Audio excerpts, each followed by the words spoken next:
চাকরি পরীক্ষায় বারবার আসে এই ধরনের প্রশ্ন। দেখেন, এখানে আমাদের বলা আছে x+1/x=2 হলে x সমান কত। ঠিক আছে, আমরা খুব সহজে এটা বের করতে পারি। তো আমাদের যেটা দেওয়া আছে, আমাদের দেওয়া আছে কি x+1/x=2।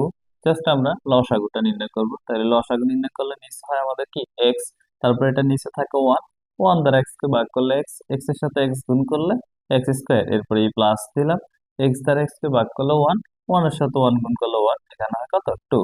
এখন আমরা আর গুণন করে দেব, এক্স আর এক্স এ গুণ করলে কত হয় 2x হয়, আর এখানে আছে কি x² + 1। এখন জাস্ট আমরা একটু কনভার্ট করে দিব। দেখেন, আমরা এটাকে লিখতে পারি x² + 1, এটাকে যদি এই পাশে আনি এটা হবে কি -2x, আর এই পাশে থাকে কি 0। ঠিক আছে, এখন এটা একটু সাজিয়ে আমরা লিখতে পারি, এটাকে লিখতে পারি x² - 2x + 1।